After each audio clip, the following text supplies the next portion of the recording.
Maraming salamat sa lahat ng sumusubaybay. Please subscribe and follow my YouTube and Facebook channel, Filipino Novel. Maraming salamat po. Kabanata 281. Hehe, siya ang nag-initiate ng chat. Sagot ni Stanley. Kahit galit siya ay mukhang masayahin ang mukha niya. Yung Zelancos only have one daughter and I'm sure they are reluctant to have someone marry their daughter. Mabuti kung ako ang magiging live-in-in-law nila. Ang pera nila ay magiging pera ko sa hinaharap. Naisip niya. Kung siya ay maaaring maging live-in na manugang ng mga Zelangco, kahit ang kanyang lola ay makikita sa kanya ng iba at nais na pasayahin siya. Kapag nangyari iyon, magkakaroon siya ng mas mataas na katayuan. Hindi siya makakalaban ni Diane. Malamang na maari niyang ilaan ang ilang mga benepisyo kay Diane nang makita kung gaano siya kaawa-awa. Kinikilig siya na isipin ang kanyang kinabukasan. Kumunat ang noo ni Severin nang marinig ang sagot na iyon. Seryoso, siya ang nag-initiate ng chat. Ngumiti si Stanley.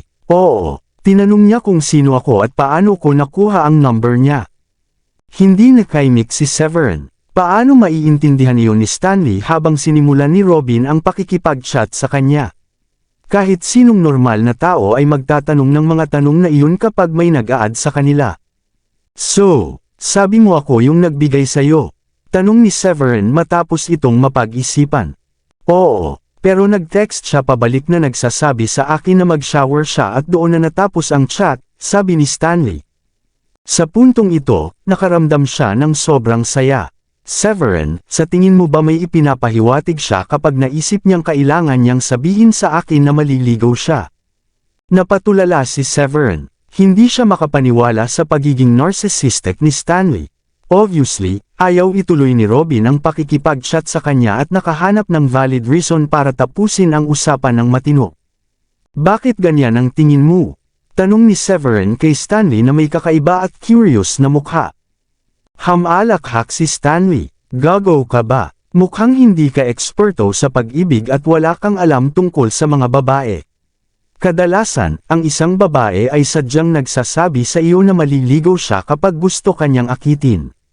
Ito ay magbibigay sa iyo ng maraming lugar para sa imahinasyon.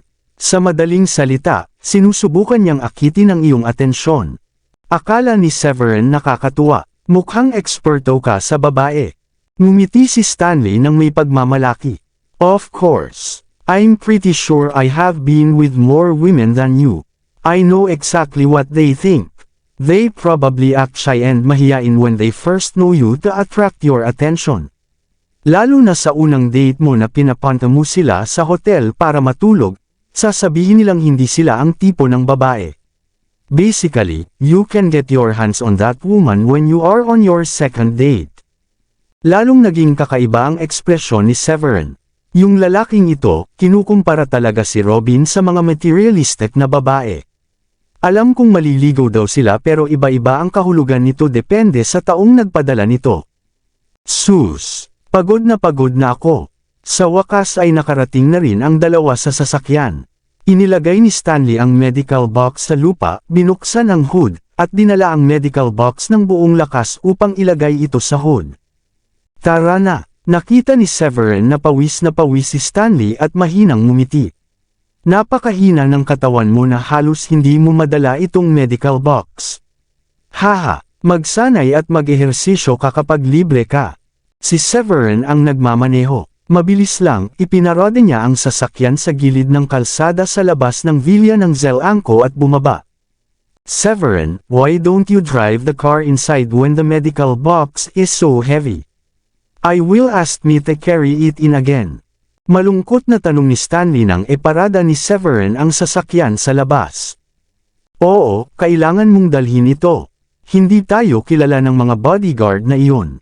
Sa tingin mo ba papasukin lang tayo? Seryosong sabi ni Severin habang sa totoo lang tuwang-tuwa siya dito. Bilasan mo. Act like an assistant if you want to be my assistant.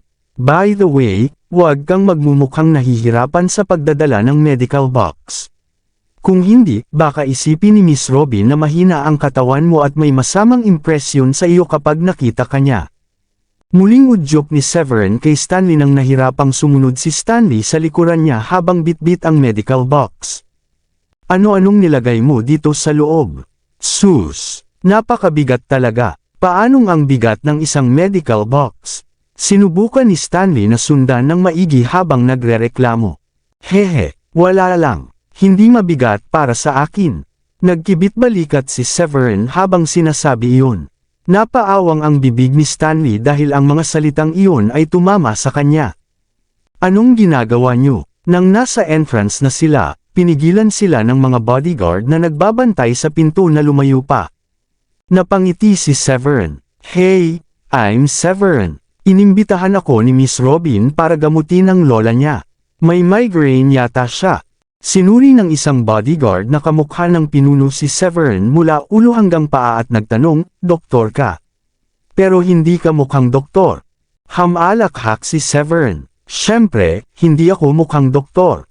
Hindi ako doktor. Isa akong miracle doctor. Nakakatakot ang itsura ng bodyguard.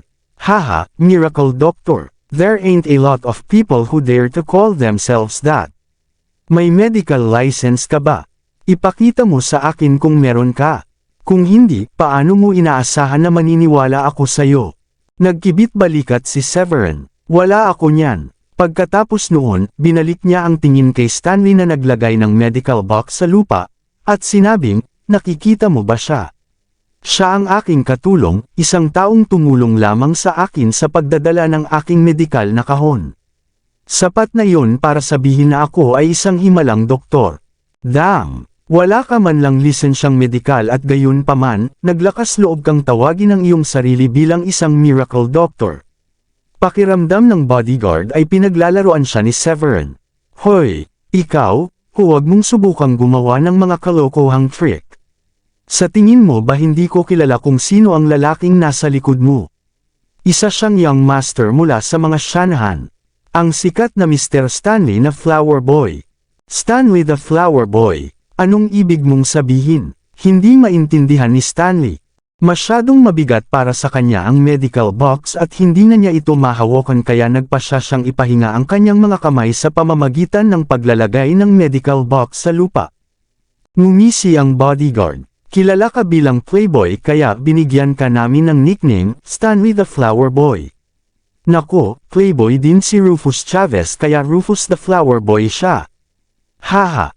Ang mga bodyguard na ito ay nagtrabaho kasama ang first-tier upper-class na pamilya. Bukod dito, sila ay napakalakas at ang mga bodyguard para sa mga Zelangko. Hindi sila natatakot na masaktan ang mga taong tulad ni Stanley. Napaawang ang bibig ni Stanley. Hoy pards, kalokohan yan.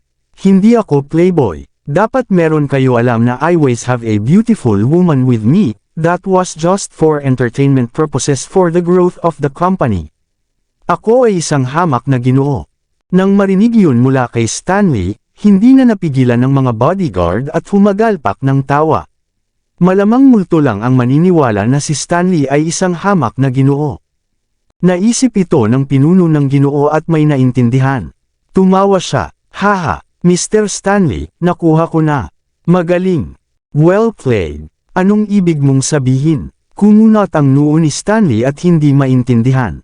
Haha, kumuha ka ng isang tao na magpanggap na isang himalang doktor nang magpanggap kang katulong niya sa pagtatangkang makalusot ka sa ari-arian ng Zelangkos. Sa tingin mo ba ay mahuhulog sa iyo si Miss Robin sa pamamagitan ng paglapit sa kanya? Mr. Stanley, kunin mo ang payo na ito. Huwag mong sayangin ang iyong oras. Ikaw. Galit na nagngangalit si Stanley ngunit wala siyang magawa. Hindi napigilan ni Severin ang pag-aksaya ng pakikipag-usap sa bodyguard. Kinuha niya ang phone niya at tinawagan si Robin. Miss Robin, nasa bahay ako ninyo ngayon para gamutin ang lola mo. Napakunot ang noo ng mga bodyguard nang marinig iyon. Posible kayang isang milagrong doktor ang taong ito. At talagang inimbitahan siya ni Miss Robin. Maya-maya, lumabas na si Robin. I've invited Mr. Severin, a miracle doctor to treat my lola. Next time, make sure you brighten your eyes. Naiintindihan mo ba? Iyon ang sinabi ni Robin sa malamig na tono pagdating niya. Natakot ang mga bodyguard na patuloy silang pinagpapawisan. Yes, yes, yes, Miss Robin. We're very sorry. Akala namin sinungaling siya dahil wala siyang medical license. Kaya hindi kami naglakas loob na papasukin siya. Ibinaba ng leader ng bodyguard ang ulo niya at magalang na nagpaliwanag.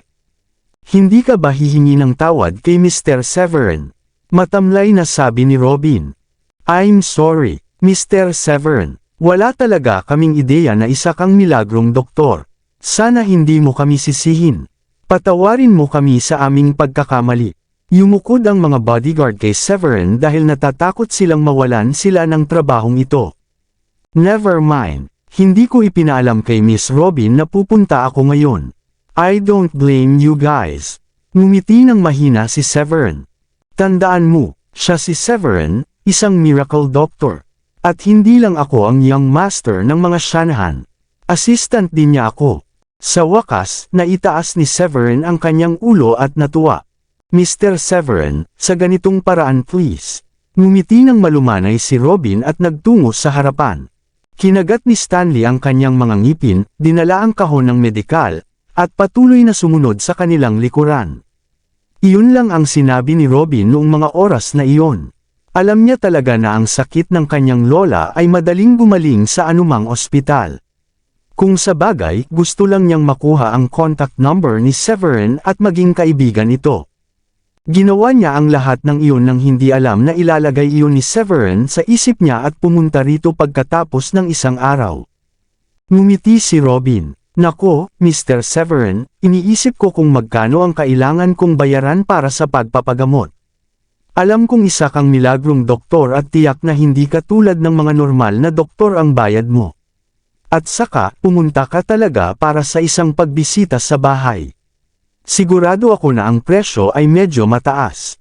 Napangiti si Severin. It's fine. It's nothing really. You don't have to pay me. It's my honor to know a beautiful woman like you. Natuwa naman si Robin dito. Matamis ang bibig niya, naisip niya. Napangiti siya. Hindi ko yun papayagan. Paano kung babayaran kita ng $30,000? Patawarin mo ako kung sa tingin mo ay napakaliit. $30,000. Biglang bulalas ni Stanley. What easy money. Siguradong mayaman ang mga Zelangko. Nagbabayad ng $30,000 para sa isang doktor para gumaling ang normal na karamdaman. Masyadong magarbo. Kung mapapangasawa ko si Robin, yayaman din ako kung ibig sabihin kailangan kong maging manugang. Higit sa lahat, maganda ang figure at magandang mukha ni Robin. Napakaganda niya. Naisip niya. Hindi alam ni Stanley, inalok lamang ni Robin ang halagang iyon dahil pinahahalagahan niya ang kakayahan ni Severin at nais niyang magkaroon ng magandang koneksyon kay Severin. Kung ibang tao iyon, hinding-hindi niya ibibigay ang ganoong halaga. Ang boses ni Stanley ang nakakuha ng atensyon ni Robin. Tumingin ito sa kanya at kumunat ang noo. Mr. Stanley, hindi ko alam na fan ka pala ng manual labor. Pero ganoon ba talaga kabigat ang maliit na medical box na iyon? Hingal na hingal siya. Miss Robin, you have no idea how heavy this medical box is. Hindi ko rin alam kung ano ang nasa loob. It doesn't look big but it's actually very heavy. Ngumiti ng malumanay si Robin. Panipi, imposible iyan. Kahit na ang medical box ay gawa sa bakal, hindi dapat ganoon kabigat. Tingnan mo kung gaano ka napagod. Tuwang-tuwa si Stanley na handang makipag-usap sa kanya si Robin. Humajikik siya. Hindi ako pagod. Hindi ako nakakaramdam ng pagod kahit na kailangan kong magdala ng dalawang magkatulad na medical box kapag nakakita ako ng magandang babaeng tulad mo. Biglang naging kakaiba ang mukha ni Robin. Haha, hindi ko alam na si Mr. Stanley ay may ganoong katamis na bibig. Hindi ako sweet. Sinasabi ko sa iyo ang totoo. Seryosong sabi ni Stanley. Pinilit ni Robin na ngumiti dahil sa pagiging magalang at hindi na siya kausapin. Alam niya kung anong klaseng tao si Stanley. Hindi nagtagal, dinala sila ni Robin sa isang hardin sa labas ng isang villa. Mr. Severin, please wait here for a moment. Ilalabas ko na ang lola ko. Ngumiti si Robin kay Severin at pumasok sa villa. Pagkaraan ng ilang sandali, lumabas si Robin kasama si Harvan, at ang kanyang lola ay itinulak palabas sa isang wheelchair. "Oh, may problema din sa mga binti ng lola mo," sabi ni Severin nang makita niya ito. Ngumiti ng mapait si Harvan. Wala kaming magagawa sa kanyang mga binti. Naaksidente siya at nagtamo ng pinsala sa gulugod na nakaapekto sa kanyang mga ugat. 10 taon na ang nakalipas mula noon. Mabuti kung mapapawi mo na lang ang kanyang migraine. Nakakaranas siya ng pananakit ng ulo ngayon at pagkatapos. Gayunpaman, nagulat sila nang lumapit si Severin at nag-squat sa harap ni Madam Jody. Hinawakan niya ang kanyang mga binti, ipinikit ang kanyang mga mata, at pinakiramdaman ito ng mabuti. Pagkatapos noon ay naramdaman din niya ang pulso nito. "Dahil nandito na ako, gagamutin ko rin ang mga binti niya." "Nagagamot sila," sabi niya. Mr. Severin, niloloko mo ba ako?" "Nagpunta kami sa maraming kilalang ospital at lahat ng mga doktor ay nagsabi sa amin na imposible ito. 10 taon na ang nakalipas at maaari mo itong gamutin ngayon. Mr. Severin, sana hindi ka na lang magbiro dito." Tuwang-tuwa si Harvan habang nagsasalita sa nanginginig na boses. Sa kabila noon, nag-aalala rin siya na binibiro lang sila ni Severin. Umangat ang ulo ni Madam Jody. Ang mapupungay niyang mga mata ay parang may pag-asa. Kabanata 285. "Huwag kang mag-alala, hindi ako magbibiro tungkol dito. Kung sasabihin kong kaya ko, ibig sabihin may tiwala ako." Walang pakialam na sabi ni Severin. Umiral ang problema ni Madam Jody dahil nasira ang kanyang nerves. Hindi yun big deal kay Severin.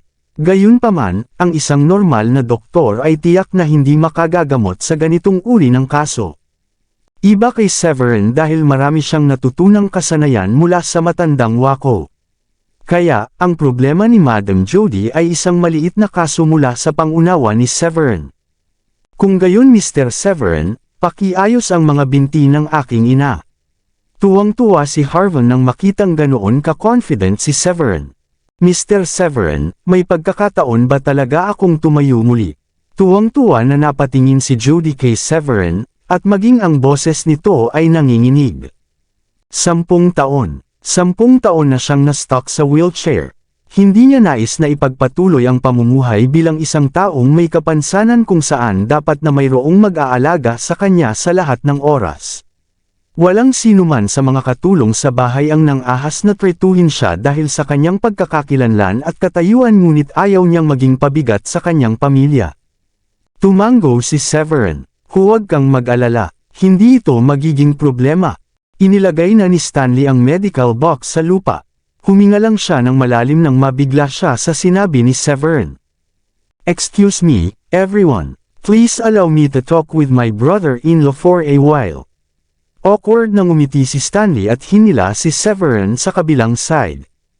Nang malayo na ang kanilang distansya, sinabi ni Stanley, "Severin, baliw ka ba? Alam kong may alam kang kaunting medikal na impormasyon ngunit hindi ibig sabihin na maaari kang magsalita ng walang kaparirikon.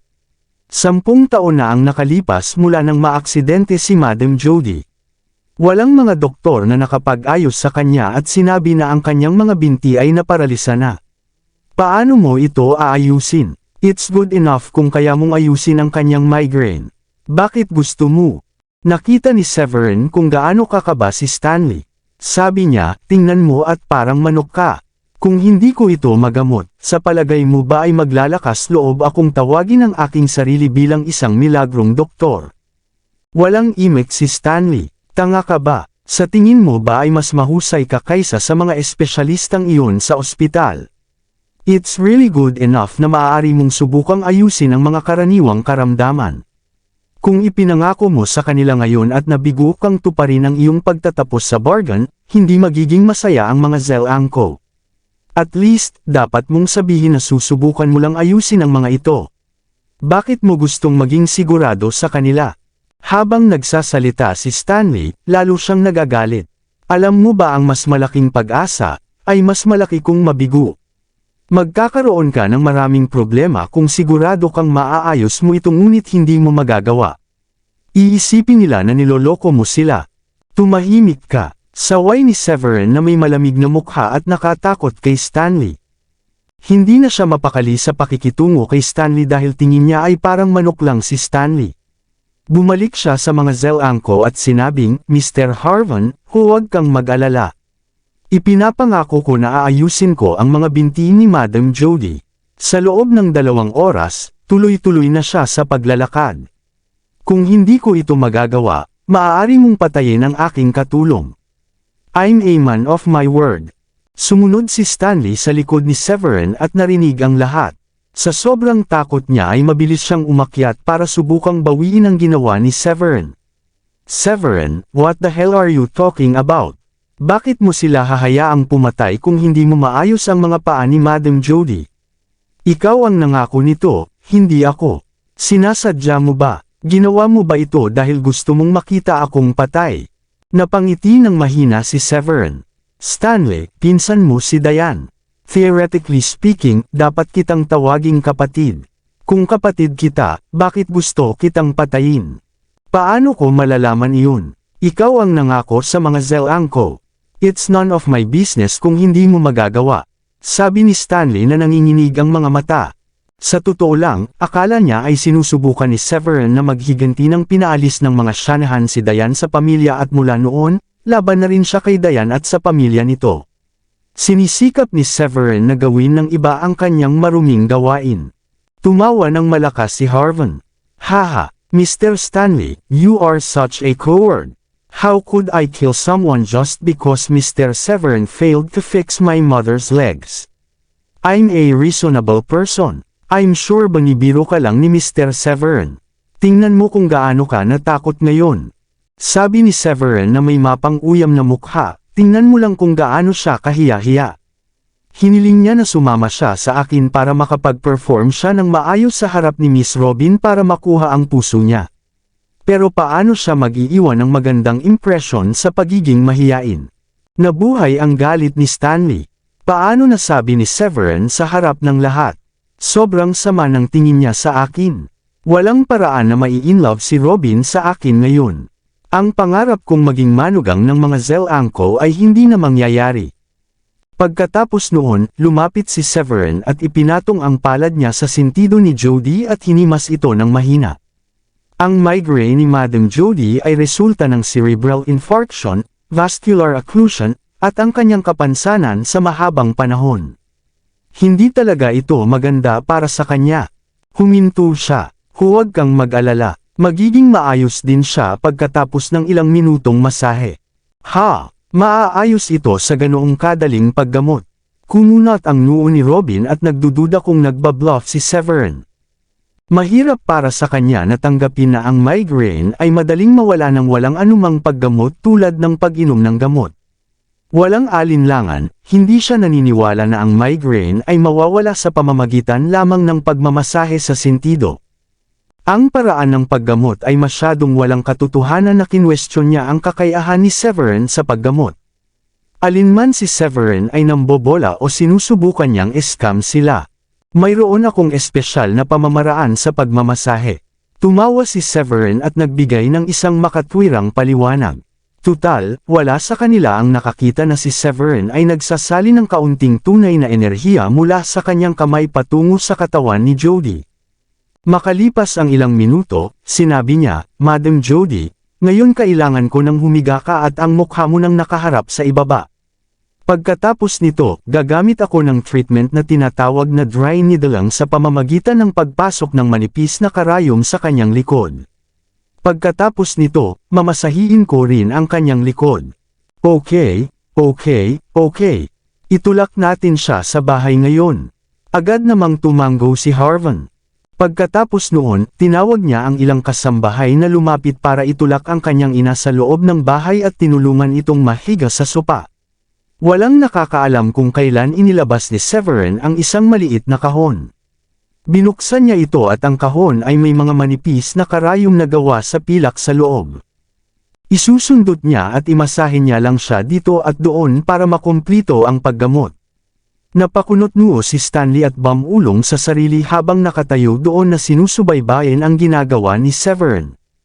It sounded too good to be true that Severin had the ability to fix Jody's leg since the accident was many years ago. Hindi siya naniniwala sa mga salita ni Severin nang nangako siyang papalakadin si Jody pagkatapos ng 2 oras. Mabagal na lumipas ang oras. Makalipas ang kalahating oras, kinuha ni Severin ang mga karayom at ibinalik sa kahon. Bago siya tumayo ay minasahe niya si Jody sa likod. Iyon lang. Hindi ka magre-reseta ng anumang gamot. Napatingin si Robin kay Severin na may gulat na mukha. Binuhat ng mga kasambahay si Jody pabalik sa kanyang wheelchair. Napangiti si Severin. Walang gamot, pero maaari kayong magpakonsulta sa doktor at hilingin sa kanya na bigyan kayo ng gamot na mahusay sa pag-promote ng sirkulasyon ng dugo at pag-iwas sa pamamaga. Pagkatapos nito, maaari rin siyang magpamasahe paminsan-minsan. Inilagay niya sa likod niya ang kamay niyang nakahawak sa box at ginamit ang likod niya bilang takip. Ang singsing sa kanya ay isang beses na kumislap ang daliri at ang kahon na may mga karayom ay ibinalik sa Dracodeus ring nang walang nakapansin nito. What next? May kailangan pa ba tayong gawin?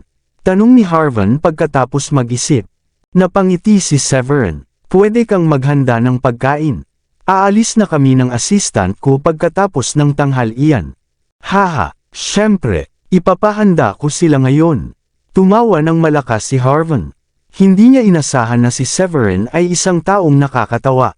Kaagad, hiniling niya sa isang katulong na ipaalam sa kusina upang maghanda ng tanghalian. Sa kabilang banda, nakakaramdam ng pagkabalisa si Stanley. Hindi niya maintindihan kung bakit hindi ginamit ni Severin ang pagkakataong ito para humingi ng ilang benepisyo pagkatapos ng paggamot at umalis habang kaya pa niya. Anong ginagawa niya? Nananatili para sa tanghalian. Naalala ba niya na nangako siya sa mga Zelangko na makakalakad na si Madam Jody pagkatapos ng 2 oras? Maaga pa ngayon pero paano kung hindi makatayo si Madam Jody kapag tapos na ang oras? Ano ang gagawin niya kapag nangyari iyon? Naisip niya. Hoy, Robin, maaga pa naman. Kung libre mo, bakit hindi mo isama si Mr. Severin para mamasyal sa villa? Mahinang tanong ni Harvan sa kanyang anak. Sure, let's go, Mr. Severin, Mr. Stanley. Maglakad-lakad tayo dahil maaga pa ang oras. Ngumiti ng malumanay si Robin habang nangunguna sa daan. Nang makaalis silang tatlo, sa wakas ay nagkaroon ng pagkakataon si Jody na tanungin ang kanyang anak. Harvan, saang ospital nagtatrabaho si Mr. Severin? Gagaling ba talaga ako nang hindi umiinom ng gamot? Obviously, umaasa pa rin si Jody na may pagkakataon na makatayo siya. Paliwanag ni Harvan, Inay, hindi doktor si Severin at hindi siya nagtatrabaho sa ospital. Nakakulong siya hanggang kamakailan lang. Pero sa tingin ko, hindi naman masama ang paggamot niya. Siya ang nagligtas kay Mr. Henry nang magkaroon ng biglaang pagdurugo ng utak si Mr. Henry. Talaga, it'll be wonderful if he can really fix my legs like he said, tumango si Jody at nakaramdam ng pag-asa. Inay, kumusta ang katawan mo? May nararamdaman ka ba? Tanong ni Harvan. Medyo mainit ang katawan ko. Sagot ni Jody, I don't know if he fixed my migraine or not because it comes and goes. It's going to take a few days before I can know for sure. I'm more worried about my legs. I do feel a warm feeling on my waist when he was treating me. Even now, I can feel some heat. But I don't know if it works or not. Dinala ni Robin sina Severin at Stanley para mamasyal sa labas ng villa. Habang sinubukan ni Stanley na makipag-usap sa kanya ng higit pa, si Robin ay nag-aatubili sa kanya. Sa halip, nagpatuloy siya sa paghahanap ng mga bagong paksang pag-uusapan kay Severin. Inilagay nito si Stanley sa napaka-awkward na posisyon. Pakiramdam niya ay isa siyang third wheel na sumusunod sa likuran nina Robin at Severin. Makalipas ang mahigit 1 oras, dumating si Harvan para hanapin sila para ipaalam na handa na ang tanghalian. Napangiti si Severin nang makita ang isang lamesang puno ng pagkain at isang bote ng alak sa mesa. Mr. Harvan, you're too kind. I was just expecting a simple meal. Harvan said humbly, hahaha. You're welcome. This is the first time I drink together with you. Please don't be shy and enjoy the wine too. Huwag kang mag-alala. I'll never feel shy when it comes to drinking. Haha, umupo si Severin nang hindi nahihiya. Haha, that's good. Dapat mag-enjoy tayo kapag umiinom tayo. Ngumiti si Harvan at may katulong na nagbukas ng alak para ihain sa lahat. Kaya nagsimula na silang kumain at uminom. Mr. Severin, huwag kang mag-alala. Kung maaari mong ayusin ang mga binti ng aking ina, ang aming pamilya ay magpapasalamat sa iyo magpakailanman. Ang aking mayordomo ay nagpunta upang irehistro ang card na ito ngayon at nagdeposito ng $150 milyong dito. Ang pera ay pupunta upang maging iyo kung ang aking ina ay maaaring tumayo mamaya. Kinuha ni Harvan ang isang bank card at inilagay sa mesa. $150 milyong. Napabuntong hininga si Stanley nang marinig ang dami. Malaking pera iyon. Bagamat tumanggi pa rin siyang maniwala na maaayos ni Severin ang mga binti ni Jody. Nagsimula siyang umasa na mali siya matapos malaman ang halaga ng gantimpala na matatanggap ni Severin. Nanalangin siya para sa isang himala na ginawa ni Jody, at makatayo ulit pagkatapos ng ginawa ni Severin sa kanya. Ngumiti ng mahina si Severin. Haha, you're too kind but you don't have to give me that much money. I'm in need of any money now. On the contrary, I will be trouble thinking how to spend them. Nang marinig yun, halos mahimatay si Stanley. Malungkot niyang sinabi, Hey, I think you are not feeling confident with yourself. Do you really think you are very rich now? Kung hindi mo nailigtas si Mr. Henry, maninirahan ka pa rin sa magulong bahay na iyon. Pero, heto ka at niloloko ang lahat ng gusto mo. Haha, iba ang iniisip ko. Tumawa si Harvan, nakikita ko kung gaano kaseryoso at kumpiyansa si Mr. Severin ngayon. Kung hindi, hindi ko hihilingin sa aking mayordomo na ihanda ng maaga ang bayad sa paggamot. Ipinagpatuloy niya, Mr. Severin, kung makakatayo at makalakad muli ang nanay ko, mangyaring tanggapin ang perang ito. Walang halagang pera ang makapagbibigay katwiran kung gaano ako kasabik at pag-asa na makita ko siyang makatayo at makalakad muli. Ito ay hindi kailanman tungkol sa pera para kay Severin nang siya ay nagpasya na pumunta upang gamutin si Jody. Ang mga Zelangko ay talagang tunay na nagbigay sa kanya ng pera. Pagkatapos, sumagi sa isip niya na baka isipin ni Diane na siya lang ang may pera, na ipinakita niya sa kanya. Matapos bayaran ang dote at iba pang gastusin, mahirap ipaliwanag kay Diane nang mag-host ito ng isang maluhong kasal para sa kanya sa hinaharap. Dahil doon, diretso niyang kinuha ang card at inilagay sa bulsa habang gulat na nakatingin sa kanya sina Harvan at Robin. Sige, tatanggapin ko lang dahil masasabi ko kung gaano mo kamahal ang nanay mo. Napaawang ng ilang beses ang bibig ni Harvan. Ang sabi niya kanina lang ay ibibigay niya ang pera kay Severin kapag nakakalakad na ang kanyang ina. Paano kukunin ni Severin ang pera bago pa man makatayo ang kanyang ina? Kakaiba rin ang ekspresyon ni Robin. Naalala niya kung paano nagpumilit si Severin na hindi tumanggap ng anumang mga gantimpala ilang sandali lang ang nakalipas. Mas marami pa raw siyang pera na dapat gastusin kaya bakit ngayon niya lang tinanggap ang pera? Epic ang ekspresyon ni Stanley. Muntik na siyang maging bato nang makitang inilagay ni Severin ang bank card sa kanyang bulsa. Napakawalang hiyang lalaki, naisip niya. Gayunpaman, kailangan niyang aminin na humanga siya sa katalinuhan ni Severin. Naniniwala siyang sinadya ito ni Severin sa pagsasabi ng mga bagay na iyon sa unang lugar at tinanggap pa rin ang card sa huli. Malalagay sa mahirap na posisyon si Harvan na hingin ang bank card mula kay Severin mamaya dahil magiging masama ito para sa pinuno ng first-tier upper class na pamilya. Haha, halika, inom tayo. Napangiti ng nakakahiya si Harvan. Hindi man malaki ang halaga sa kanya, hindi rin ito maliit na halaga. Kung ang kanyang ina ay nabigo na tumayo sa ibang pagkakataon, hindi niya akalain na mayroon siyang lakas ng loob na bawiin ito kay Severin. Oh, ano ang PIN number para sa bank card? Tanong ni Severin sabay taas ng baso. Ito ay 6 na 6. Maaari mo itong baguhin ng mag-isa sa hinaharap. Nahihiyang sagot ni Harvan. Harvan, Robin, tingnan mo.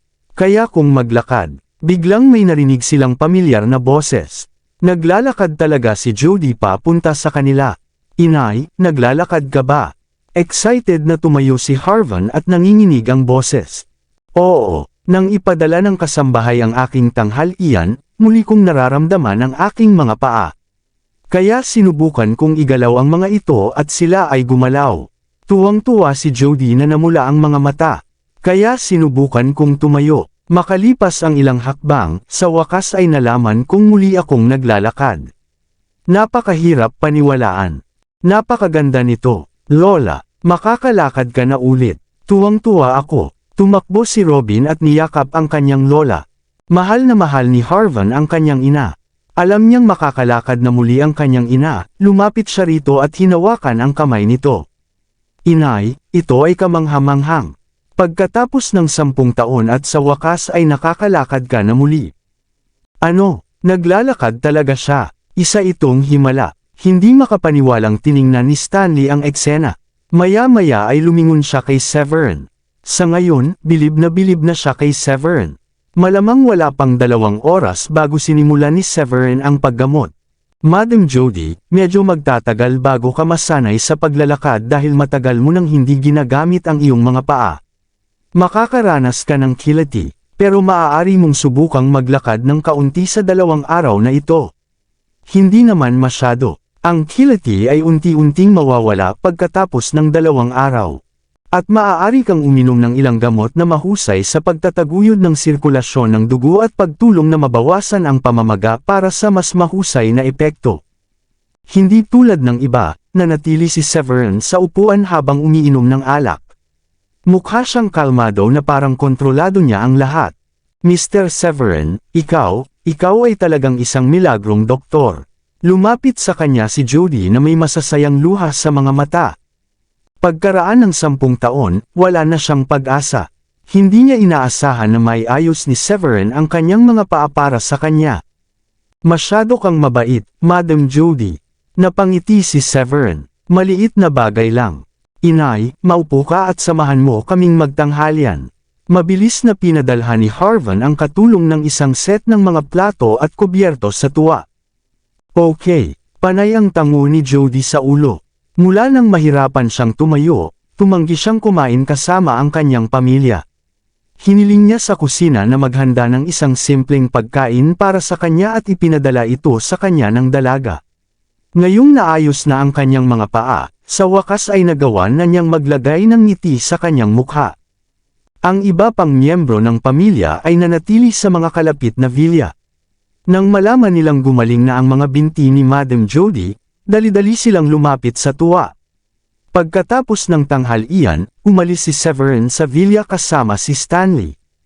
Hindi maiwasang bitbitin pa ni Stanley ang medical box. Pinaalis sila nina Robin, Harvan, at ang Zalancos. Lahat sila ay lubos na nagpapasalamat kay Severin. Nangako pa si Harvan na tutulungan niya si Severin sa hinaharap.